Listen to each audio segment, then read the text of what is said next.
Welcome to Living the Reclaim Life podcast. I'm Denisha, and we're glad you're here for conversations that revive hope, inspire healing, and encourage you to live a vibrant life with Christ.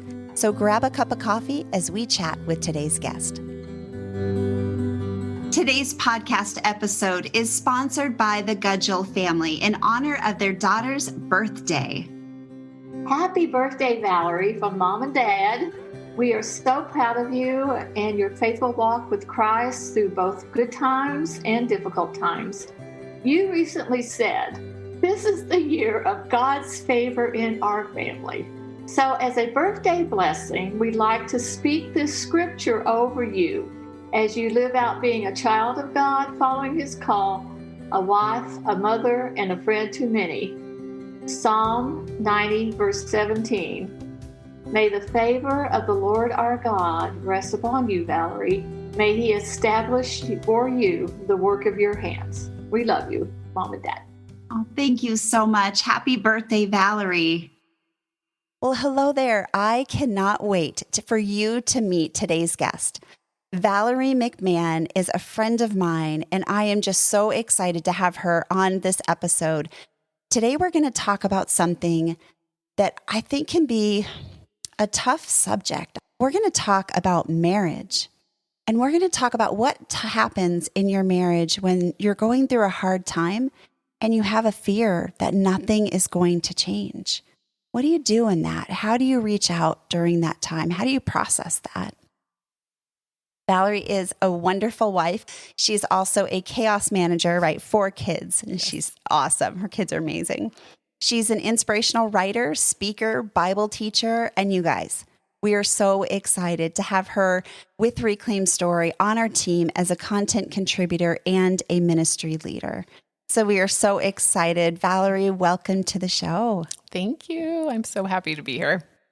And you know, it's funny, our kids went to school together, and then I put some textbooks on Facebook Marketplace. And then next thing you know, it's the beginning of COVID, right? And so we had to meet at a gas station and, keep our distance as we exchanged, textbooks. And it was so neat to hear what God was doing in your life. So why don't you catch our listeners up on what is He doing in your life and where is He taking you in ministry? Well, I grew up in a Christian home, which I'm very thankful for. So I had parents that loved Jesus and taught me how to follow Him and serve Him. I had a wonderful example growing up of seeing my parents serve the Lord in church. And so really at the age of only 13, I knew I wanted to go to Bible college. I knew I wanted to be in ministry in some way. I loved acting and drama. So I was going to go to this Bible college in California. I had this traveling drama group. And so I was already focused on going there. And we moved from California to wonderful Tucson, Arizona when I was 16. I know everybody go, oh, yes, San Diego to Tucson. Oh. But God had a purpose in that. And it was during this time of growing up in Tucson as a teenager that I got to experience my first mission trip and go to other countries and serve the poor. And so when I got to Bible college, I found out the drama group I had waited to be a part of canceled.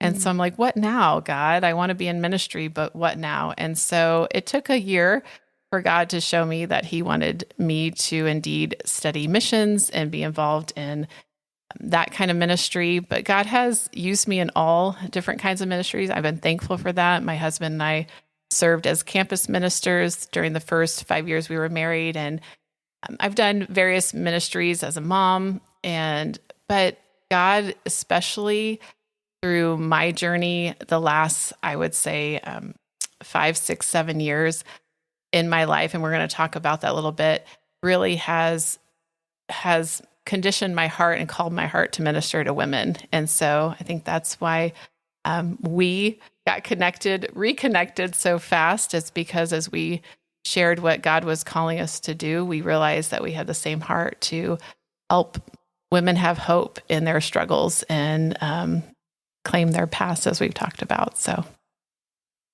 now, if I remember correctly, you started a ministry out of your bed to women. What? Yes. How do you do that? Well, 2020, right? I need to, it happened in 2020. So lots of, strange things. But yeah, like I said, a few years ago, I was starting to feel this pull from the Lord to minister to women. I did some things like with my friends, Bible studies, different things like that. I had a lot of dreams. I had a dream of starting a women's retreat and just speaking and teaching and helping women heal. And doors just kept closing. But last year, 2020, I found out literally a few days, I say, before the world shut down in March, that I needed emergency eye surgery. And I had a detached retina. So that was a little scary, going into the eye doctor to find out the next day you're having surgery. Well, little did I know that process of recovery was going to require 5 weeks of bed rest, 1 solid week of 24-hour bed rest, laying on one side, and then 4 weeks after of being up half the day and then half the day in bed. And so really, Denisha, I often say God used eye surgery to do soul surgery and bring me to a point of saying, this is the door I'm opening for you. I want you to minister to women in an online format on Facebook. And so it's been quite a journey, but just being able to share my struggles and my story and help shine the spotlight of Scripture and help women have hope and healing has been just, has helped me really continue to heal, but just been such a joy to connect with women as we heal together. And it's been very encouraging I'm in Valerie's group. It's been very encouraging to be a part of that and hear her teaching and the constant encouragement. So I know I really appreciate that. And you have quite the group there too. Pretty amazing people in there. Yeah. Yeah. Some amazing ladies there. And so God calls you into starting an online ministry, right? Which is so great, you guys. Can we not say like the platforms that are available right now to us for free to get, encouragement out to people, even though we're all isolated in so many ways, just amazing, right? And at the same time, you have a dream about a children's book.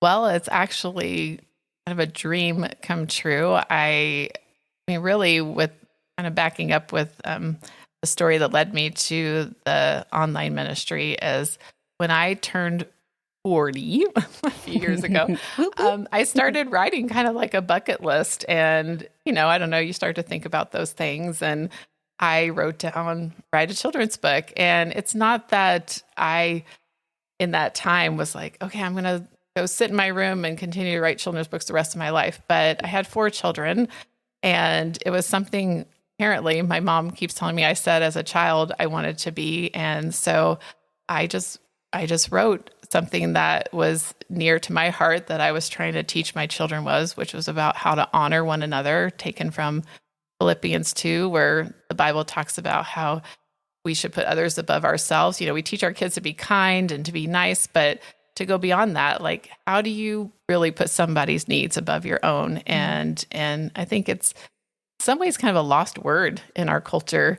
of the word honor. What does it mean to honor one another? And so my kids are real into animals and even kind of exotic animals. We had a bearded dragon for a while. So my story's key character is a chameleon. So hopefully if there's moms out there listening who don't have a book about a chameleon, you're going to hopefully get one soon. But yeah, so that dream is coming true right now. But that kind of began really me just starting to write. And of course, I love the stories in the Bible. And so I started writing devotions and things to encourage women. And like I said, that's what eventually led to just, okay, God, how do you want to use this desire for me to communicate biblical truth through inspirational writing? And like I said, eventually last year, he led it to be able to put it on a public platform, which was honestly a little scary.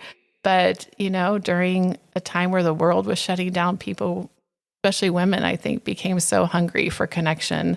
And so it was just, a beautiful way of God showing he can use any situation, any hard situation, right? That we're about to talk about the rest of this podcast, any hard and difficult circumstance to be able to help people know him. And he did.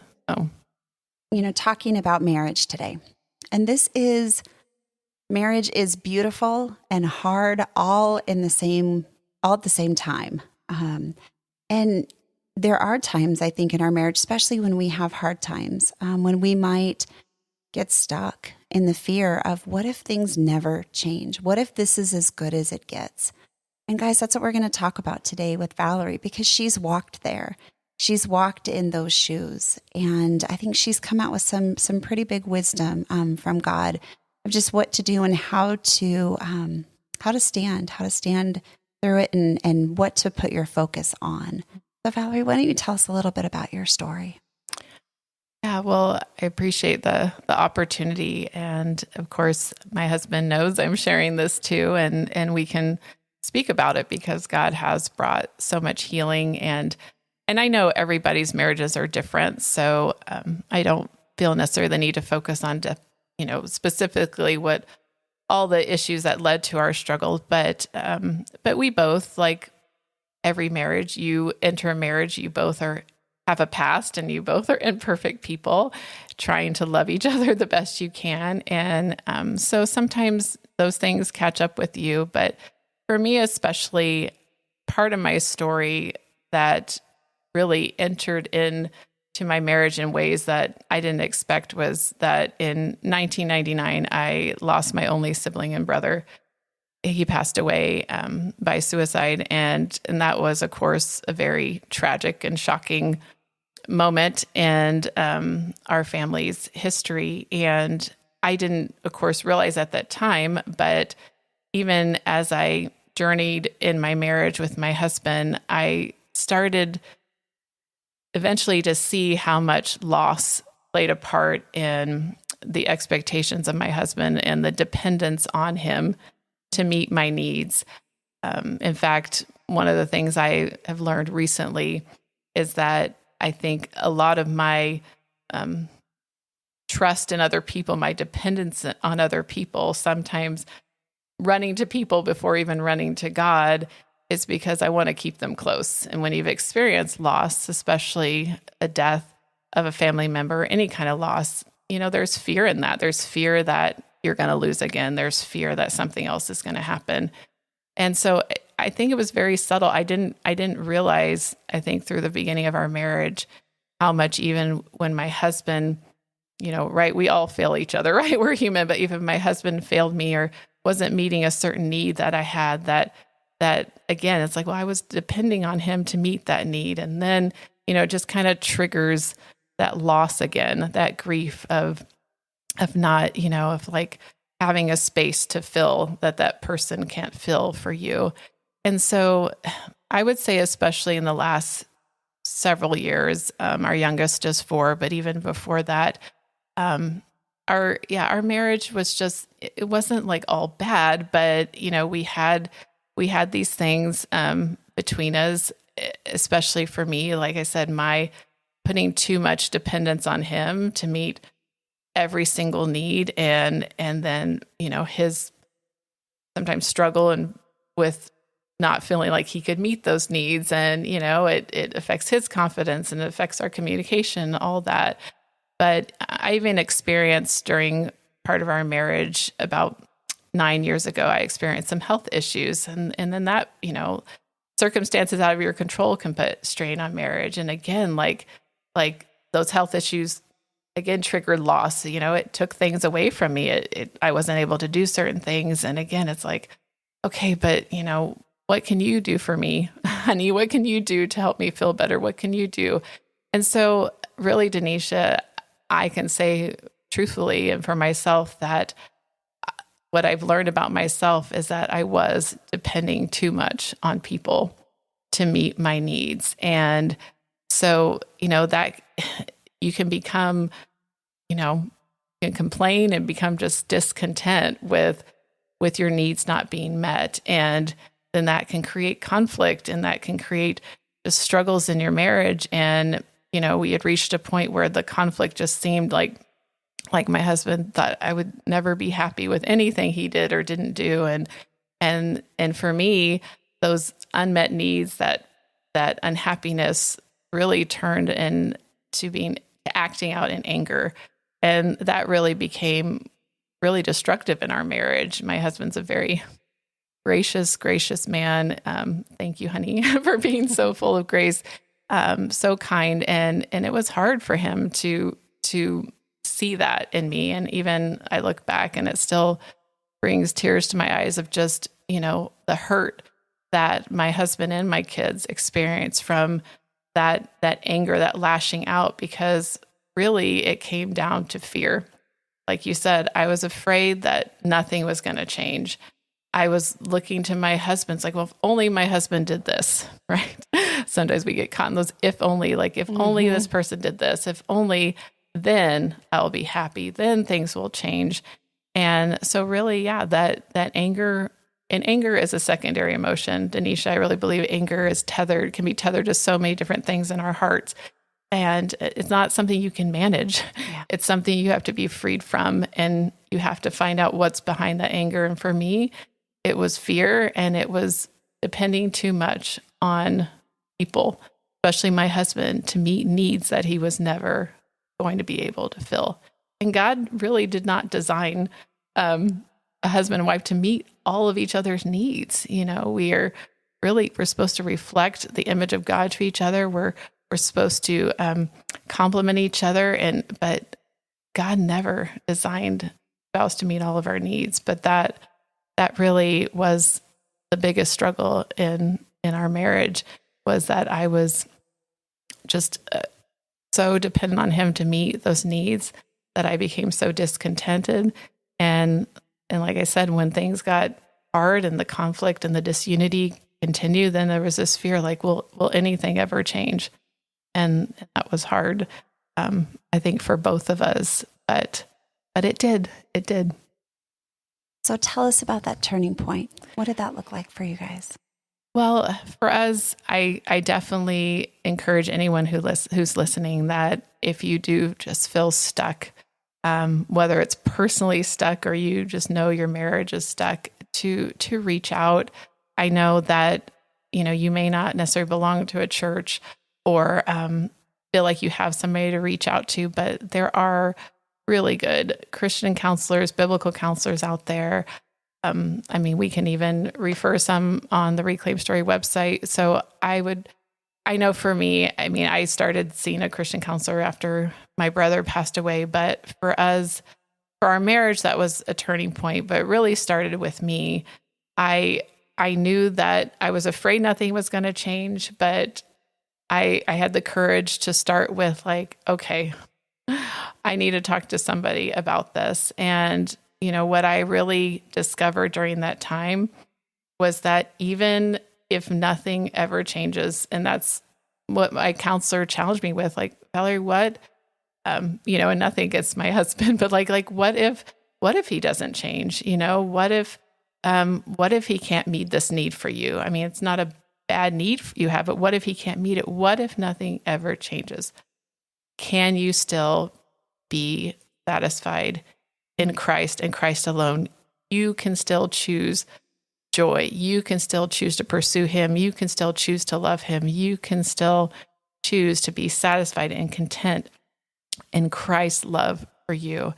And that really was the turning point for me in a big way, because I realized that even growing up as a Christian, knowing God, believing in God, that I really, and I think many of us can relate to this, is that we all have areas that we need to mature in. And for me, it was, do I really depend on God? And like I said, during that surgery, just that recovery, really just examining is like, I have spent so much of my life depending on other people, which always often leave you not as fulfilled and satisfied as you want to be. And that was the turning point, is that I was challenged with, like, if nothing changes, in the sense that if my husband can't meet those needs, I really trust God those needs. And if even if he doesn't do this or that, can I pursue him? Can I pursue I trust God in him? Can I trust the work of Christ in him? So it really came down to depending on God to meet. As you say that, the thought that comes in my mind is the Israelites and the manna. And I have always thought that, when something goes to happen at the beginning of COVID, I did not hoard toilet paper, but I'm not going to lie, I really stocked up on food. Yeah. Like I had a fear of not being able to feed my kids. And so I look at the example of the manna coming down each day, and that is such, wow, that would really challenge me to do that. And it sounds like that's right where he had you and where you were surrendering and waiting for him to depend on, to provide. Well, and I've been studying that passage too, because I know you're going to mention probably a little bit later and give some information, but I'll be giving a talk about this and sharing my story in an online women's conference in April. But I've been really fascinated by really studying this story and about God's provision. And I was thinking about how, just even in my story, my marriage, how God's provision is not always what we see as, we want our needs to be filled, right? Like that's in our marriages, in our friendships, our relationships, like that was my struggle. I want these needs to be filled, and God is a God who can fill our need. But I also believe that God provides by sometimes creating a need for more of him. And so that, like I said, that was that turning point, is that God created this space of lack, so to speak, that, you've been depending on the flesh, on humans to meet your needs, but I'm creating this need for dependence on me. And that is how God provides. That's how God provides us the opportunity to get to know him and to know who he can be for us, is because sometimes he creates that need. And also just the idea that if you look at how he provided the manna, and he provided meat, and the manna was just enough to sustain them, but then the meat satisfied them. But then, the continual wandering and dependence on God, like I said, sometimes God creates that need so we can be more like him, which is, we say in the Bible that's sanctification. So sometimes God's provision is sustaining. And I know some of you may be listening, it's like, I don't know if I can just do this one more day. And sometimes God, just like the Israelites, he gave them manna. He said, just collect enough for that day. And sometimes that's so hard to be in that place of trust. It's like, do I trust God to give me enough to love my husband for today, to give me enough to trust that he is going to meet my needs for today? He will. I love what you just said there too, about he creates a need for more of him. The fact that he didn't dump a year's supply of manna down, right? And they would have, stuffed it in their backpacks and carried on. He definitely forgot about him. Exactly. Isn't that true? Wow, that's a lot to think about right there too. Mm-hmm. So Valerie, what would you say to a woman who is listening right now, who's maybe struggling in her marriage and has a fear of what if nothing changes? And I just want to say too that we're not talking about a situation where you might be experiencing physical abuse. Yes, yeah. That is definitely in a whole nother podcast. Yeah. So that's not what we're talking about. We're talking about that discontentment, that things are not the way I thought. I'm not having my needs met. Mm-hmm. What would you say to a woman who's listening? Because I know she's listening. What would you say to her? What encouragement could you pass on to her?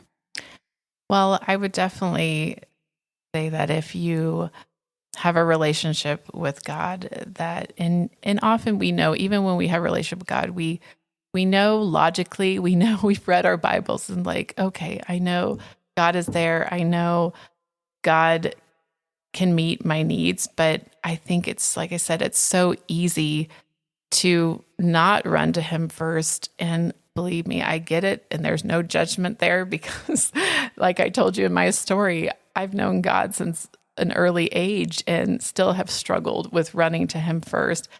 But I do believe that God creates, God moves us and creates opportunities for us to be in need because he wants to show us that only he can meet our needs. And I'm not saying people, we know that God uses people to provide food for the poor and to provide an encouraging conversation. Like God uses us to meet people's needs, but ultimately the satisfaction and fulfillment of every need you will ever have comes from God and God alone. And so I would encourage everyone listening who may feel that they're in, like the Israelites, just a dry season of marriage to pursue God. And I know that sounds like such a big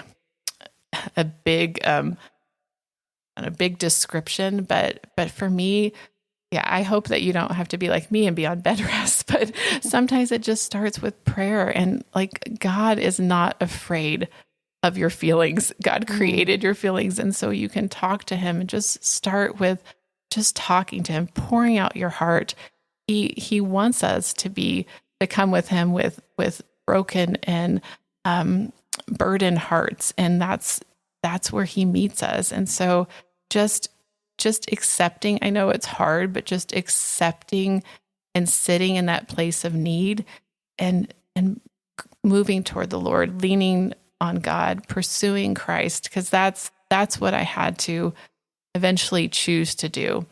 Was once I pursued Christ to meet those needs, then you know what? I stopped depending so much and waiting on my husband, and then I was able to choose joy in the pursuit of him, of my husband, and choose just the joy of meeting his needs. And so, yeah, just be honest with those needs and lay them before the Lord because he knows each and every one of them. But that bring them to the Lord, pursue God, even if it's in a tear-filled prayer, and start there, but pursue God because he will always meet whatever need you have. And especially, like I said, it may be something that just sustains you. It may be something that really satisfies you, or it may be a struggle you have to endure a little bit longer just so that you can learn to be more like God and learn more of who God is. But yeah, pursue God, lay your needs before him. It's wonderful. And I love too what you said, even if nothing changes, can I still choose joy? I love the active participation that you had in your process of God kind of taking you to that point where you had to choose some different things, some different patterns than maybe had been in the past.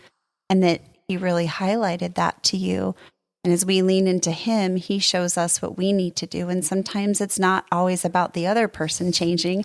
It's about giving God the opportunity to change us and trusting him with the outcome. Yeah. I always say, if you want change to happen, let it begin with you.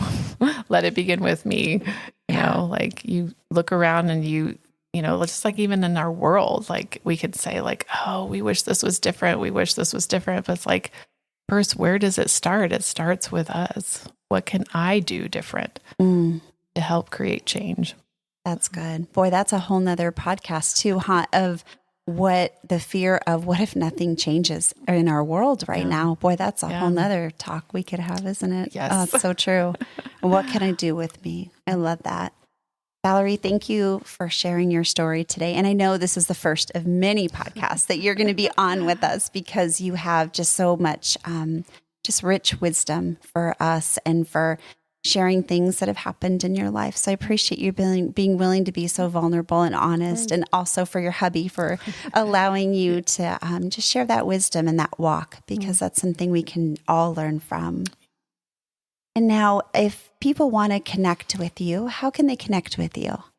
Well, like I mentioned, I have an online ministry through Facebook. So it's a private Facebook group that you can search and be invited to. And it's called Unveiled and Free. That was the name God gave me because it's my heart to help provide a safe place, a safe community for women to share their struggles, for us to walk through our struggles together, but not only just share and walk through them, but see what the truth of God, who God is and what his word says, how we can shine that truth on our struggles. And and just taking off our mask that we wear that hide those struggles, that hide the shame, that hide the pain. And so we really can live unveiled and free to be who God created us to be. So you can find me on that Facebook group. And I also have a website under construction at ValerieLMcMahon.com, and that's coming soon. So the people can connect with me on Instagram and also find a few of my teaching videos on YouTube. That's awesome. And you're also on the inside of our private Facebook group, Living the Reclaimed Life. Yeah. So I get to listen and learn from Valerie in Unveiled and Free. And then I have the privilege of serving alongside her in Living the Reclaimed Life. So that's super fun. So thank you so much for coming. And I know you'll be on again. It was fun, as always. Thanks for listening. I pray that you found hope in today's conversation and maybe even feel a little less alone in your story. Stay connected with us on Facebook and Instagram at Reclaimed Story. Want to learn more about living a reclaimed life and how you can be a part of our growing community of reclaimers? Check out our website at reclaimedstory.com. All of those links and more will be in the show notes, including an opportunity to sponsor an episode just like this. If you enjoy this inspirational podcast, be sure to subscribe, rate, and review. That is a huge help for us in reaching more people to help live the reclaimed life. Thank you for listening, and we'll see you same time, same place next week.